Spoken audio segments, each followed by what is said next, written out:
नमस्कार दोस्तों, welcome to the solution point victory over the challenges. मैं हूं शिवानी। दर्द क्या है? शरीर की आवाज।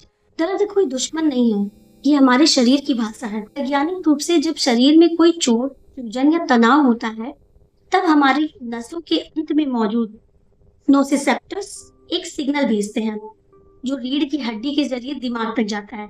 फिर हमारा मस्तिष्क उस सिग्नल को दर्द के रूप में समझता है। लेकिन ये जानना जरूरी है, दर्द सिर्फ शरीर में नहीं होता, ये मन, आत्मा, भावनाओं में भी बस सकता है। खासकर उन लोगों के लिए जो लंबे समय से विकलांगता या क्रॉनिक कंडीशन से जूझ रहे होते हैं। हम सभी ने अपनी लाइफ में कभी ना कभी दर्द जरूर महसूस किया है। कुछ लोग अभी भी दर्द से जूझ रहे होंगे। विकलांग व्यक्तियों के लिए दर्द क्यों अलग होता है? कई बार सभी विकलांगजनों को दर्द नहीं महसूस होता। दर्द का कोई कारण ही नहीं रह जाता, क्योंकि हमारी शरीर फिट रहती है, हम युवा होते हैं। लेकिन धीरे धीरे ये दर्द चुपके से आकर हमारे शरीर में बैठ जाता है। उसके कई कारण हैं। विकलांगजनों में हमारी सबसे पहले तो मोबिलिटी कम होती है, हमारी एक्सरसाइज कम होती है। हम धीरे धीरे वक्त के साथ पढ़ाई या कोई एक ऐसा काम जो बैठ के करने वाला होता है, या एक किसी एक ऑर्गन का ही हम यूज करने लगते हैं, तो हम ये नहीं समझ पाते कि हम किसी भी ऑर्गन का जो आज हमारा सहारा है, अगर हम उसे ओवर यूज कर देंगे तभी वो हमारे लिए दर्द का कारण ही बनेगा। जरूरी है कि आप कुछ ऑर्थोपेडिक, बहुत सारे ब्रेस आते हैं, बहुत सारी बेल्ट आती हैं, जिसका इस्तेमाल करके आप अपने पोस्चर को करेक्ट कर सकते हैं और इस दर्द को बढ़ने से रोक सकते हैं। बहुत बार बैठ के काम करने वाले जो हमारे विकलांग जन है, कई बार सामान्य जनरली उन्हें cervical spondylitis, low back pain, बहुत तरह की प्रॉब्लम हो जाती है। कई बार ये बहुत बड़ा रूप ले लेती है, जो सियाटिका का रूप ले लेती है। हाँ, ये बात सही है कि हमें विकलांगता की वजह से कोई दर्द नहीं महसूस होता, लेकिन विकलांगता कहीं ना कहीं बहुत महत्वपूर्ण रोल अदा करती है इस दर्द को बढ़ाने में। कैसे?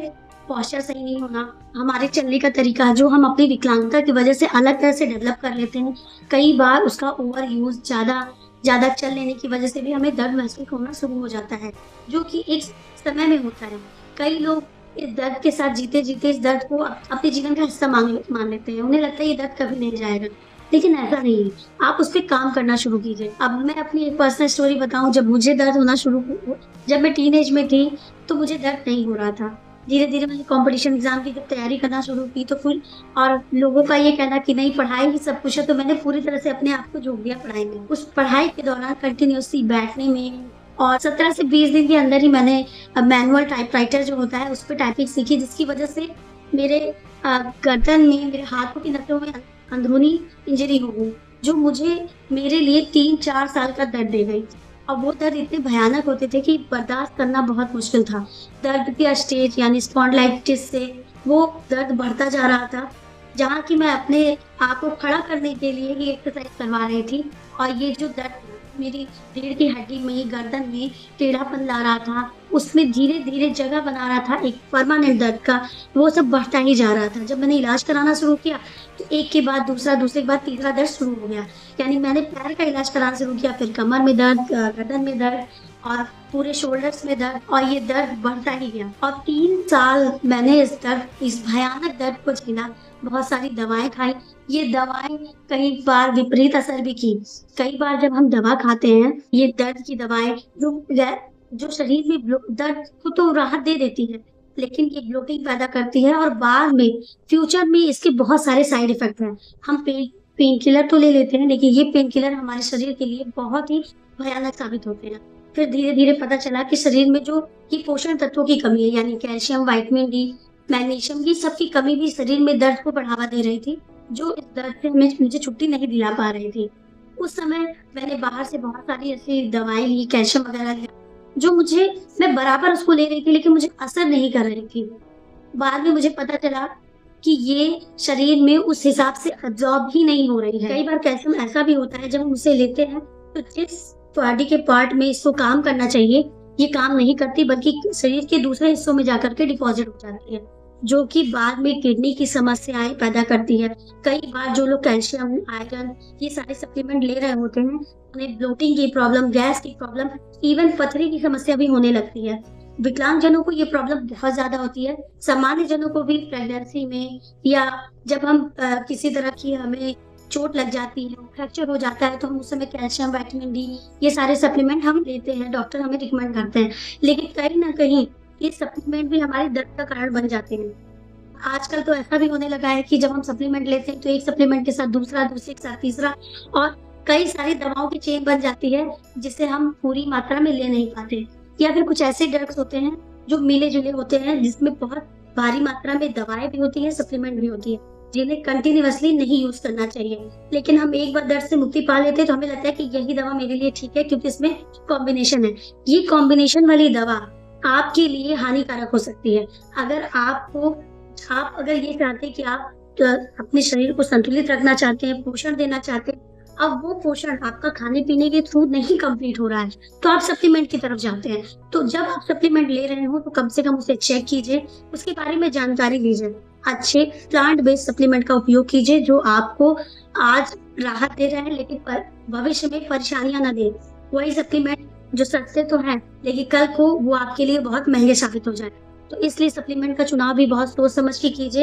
एक न्यूट्रिशनिस्ट, वेलनेस कोच होने के साथ-साथ मैं खुद भी एक विकलांग महिला हूँ, और मैंने जो अनुभव किया है, हम लोगों का दर्द, यानी हम विकलांगजनों का दर्द सिर्फ शारीरिक नहीं, बल्कि भावनात्मक, मानसिक और सामाजिक भी होता है। पोषण की कमी, विटामिन डी और कैल्शियम की कमी हड्डियों को कमजोर करती है, जोड़ों में दर्द बढ़ाती है। Vitamin B complex and magnesium की कमी नसों का दर्द और मांसपेशियों में ऐंठन पैदा करती है। ओमेगा 3 की कमी सूजन बढ़ाती है, दर्द और थकावट को भी बढ़ाती है। न्यूरोपैथिक पेन, नसों में चोट या दबाव के कारण झंझनाहट, जलन या सुई जैसे चुभने जैसा दर्द होता है, जो लगातार बना रहता है और बहुत ज्यादा तकलीफदेह होता है। भावनात्मक और सामाजिक दर्द, जब आपका दर्द दिखता नहीं, आप उसे महसूस करते हैं, वो अदृश्य दर्द होता है। जब समाज आपको कमजोर समझे, आपकी समस्याओं को नजरअंदाज करे, ये भी दर्द होता है और गहराई से देता है, जो दिखाई तो नहीं देता, लेकिन अंदर तक ये दर्द हमें झंझोड़ता रहता है, तोड़ता रहता है। और शायद ये दर्द हर दर्द से काफी बड़ा और ज्यादा तकलीफ। सुस्त नहीं हूँ, कमजोर नहीं हूँ, मैं हर दिन एक ऐसी लड़ाई लड़ रही हूँ जो किसी को दिखाई नहीं देती। विकलांग व्यक्तियों के लिए दर्द कभी कभी अकेलापन बन जाता है। उन्हें हर दिन ये साबित करना पड़ता है कि वे दर्द से परे भी एक इंसान हैं। उनकी इच्छाएं हैं, सपने हैं, आत्मसम्मान भी होता है। एक वेलनेस कोच के रूप में मेरा काम सिर्फ बीमारी को ठीक करना ही नहीं है, बल्कि आपके जीवन में सुकून, ऊर्जा और उम्मीद वापस लाना है। और ये सब कैसे संभव है? हम काम करते हैं एंटी इंफ्लेमेटरी डाइट देकर, जैसे हल्दी, अदरक, दालचीनी, ये सब प्राकृतिक दर्द निवारक है। पालक, मेथी, अलसी, अखरोट, ये सब सूजन को घटाते हैं। अमरूद, आंवला, नींबू, ये एंटीऑक्सीडेंट को बढ़ाते हैं। हाइड्रेशन और इलेक्ट्रोलाइट का संतुलन, नींबू पानी, नारियल पानी, ये ऐसे ड्रिंक है जो आपकी मांसपेशियों की थकान को कम करते हैं। लेकिन दिव्यांग व्यक्तियों को इसे सोच समझ के लेना चाहिए, क्योंकि ये शरीर में ठंडक भी देते हैं और कई बार दर्द का कारण भी बन जाते हैं। योग और ध्यान, योग और प्राणायाम गहरी सांस दिमाग को शांत करते हैं, यानी कॉर्टिसोल को कम करते हैं। दर्द को मैनेज करने के लिए हमारे शरीर के साथ साथ हमारे पेट की देखभाल भी बहुत जरूरी है, क्योंकि हमारा खान पान ही दर्द का कारण बन सकता है। हमें अपने गट को हील करना होगा। हम जब विकलांगजन को दर्द से राहत पाने के लिए डाइट प्लान देते हैं, तो हम सबसे पहले काम करते हैं उसकी गट पर, यानी गट रिसेट करते हैं, ताकि एक जो फाउंडेशन है वो बन जाए और दर्द का जो कारण है वो धीरे धीरे घटना शुरू हो जाए। आसानी से किया जा सकने वाला व्यायाम, स्ट्रेचिंग, हल्की एक्सरसाइज, वाटर थेरेपी शरीर में ब्लड सर्कुलेशन बढ़ाती है। एक संदेश उन योद्धाओं के लिए जो दर्द में भी मुस्कुराते हैं। प्रिय योद्धा, आपके शरीर में दर्द है, लेकिन आपका जीवन दर्द नहीं है। आपका मूल्य आपकी स्थिति से कहीं ज्यादा है। आपने शायद कई बार चुपचाप आंसू बहाए होंगे, कई बार मुस्कुराहट के पीछे दर्द छुपाया होगा, कई बार आपने सिर्फ किसी के समझने की उम्मीद की होगी कि कोई आपके दर्द को समझे। और मैं कहती हूँ, मैं आपको देखती हूँ, मैं आपको समझती हूँ, मैं आपके साथ हूँ, क्योंकि मैं भी आप में से एक ही। दर्द जिंदगी से पूरी तरह से चला जाएगा ऐसा नहीं है, लेकिन हम उसे सहज बना सकते हैं, समझ सकते हैं और उसको ताकत में बदल सकते हैं। ताकत में बदलने का मतलब ये नहीं है कि हम दर्द को अपना लें और उसी दर्द के साथ जीते चले जाएं। ये दर्द जो हमें महसूस करा रहा है बॉडी का सिग्नल है, इस पर ध्यान दीजिए, इस पे काम कीजिए, इसको कम करने की भी कोशिश कीजिए। जितना पेन आप आज महसूस कर रहे हैं, आपका शरीर उससे कहीं ज्यादा महसूस कर रहा है। इन्फ्लेमेशन, जोड़ों और नसों की दर्द से राहत पाने के लिए आप हल्दी, अदरक, ओमेगा 3 को अपनी डाइट में शामिल कर सकते हैं। हाइड्रेशन रखें।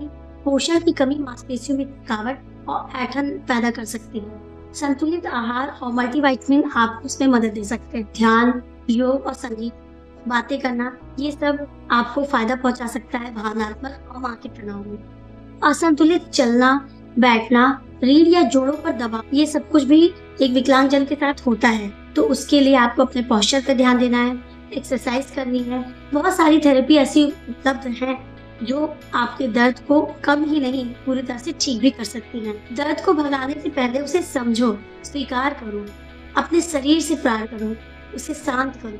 आप अकेले नहीं हैं, मैं आपके साथ हूँ। न्यूट्रिशनिस्ट शिवानी।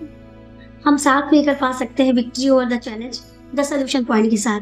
अगर आप इस बारे में और जानकारी चाहते हैं या आपके कोई ऐसे एक्सपीरियंस रहे हों, तो आप मुझे व्हाट्सएप कर सकते हैं, मेरे इस वीडियो पर डीएम कर सकते हैं। मैं आपको जल्द से जल्द रिप्लाई देने की कोशिश करूँगी।